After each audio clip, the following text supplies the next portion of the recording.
So the Torah is very precise. Now, why is that important? I want to talk about names in the Bible. And you can't refer seriously to names in the Bible unless you understand that the Torah is mathematically precise.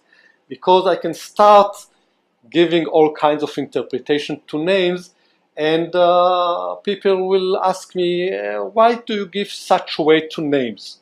I mean, one time you use this name, another time you use the other name. Not so. In the Torah, every name has a meaning. And there are so many places in the Torah where names are referred to, related to. And we just start with the first chapter of Genesis. God brings all the animals to Adam so that he will give names to the animals. וייצר אדוני אלוהים מן האדמה כל חיית השדה ואת כל עוף השמיים ויבא אל האדם לראות מה יקרא לו וכל אשר יקרא לו האדם נפש חיה הוא שמו.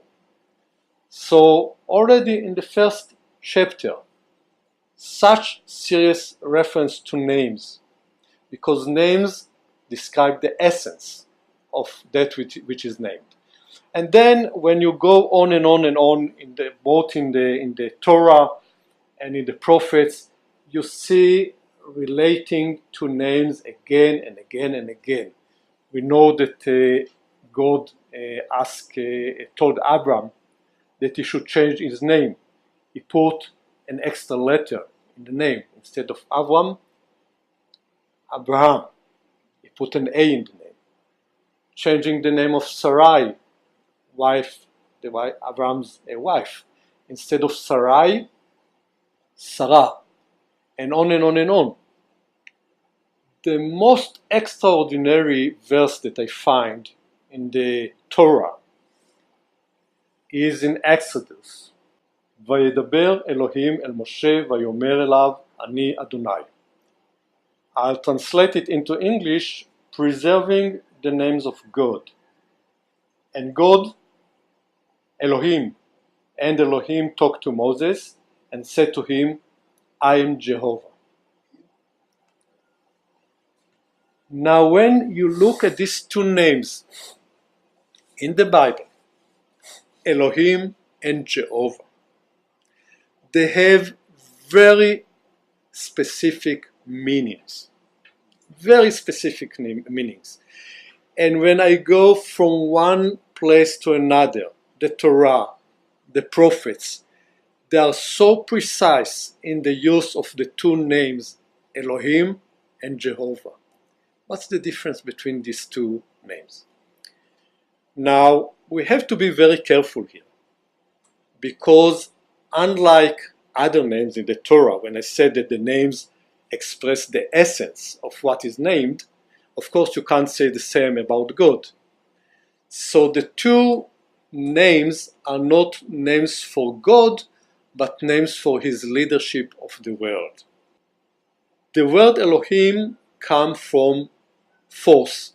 El in Hebrew is force. Eloah, force. So when you refer to Elohim, you refer to the Creator, the one who has all the forces, right? Jehovah is completely different. Jehovah is the leadership of God in the area of randomness. This refers to morality, to righteousness, to grace. In fact, you have a certain chapter in Exodus where you have details of the 13 virtues of the leadership of God. Adonai, Adonai, El Rachum v'Chanun, Erech Apayim v'Rav Chesed v'Emet. These are the virtues of the leadership of God, which is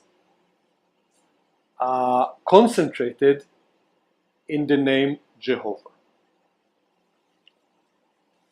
Now, if you understand these two names, meaning one name is God as a creator, Elohim, the ruler of all the forces of nature. The other name, Jehovah, which is the other side of the leadership of God, grace, righteousness, morality. Then we read again the verse, and God spoke to Moses and said, I am God. The two names are combined. And when you think about it, this is not self-evident.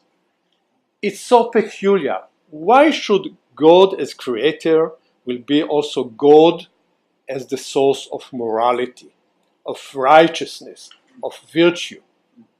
You look at the gods in the old Greece, Rome, the pantheon of the goddess that they had. Gods had emotions. Gods were fighting with each other. They didn't have morality. Shema Yisrael, Adonai Eloheinu, Adonai Echad. This is a verse that the Jew repeat a few times every day. The oneness of God. It's repeated everywhere, again and again and again. So you can ask yourself, oneness of God compared to what? Two God? Multiple gods? What do you mean the oneness of God? And I believe there's only one meaning to this verse. The oneness of God means that Elohim and Jehovah are one.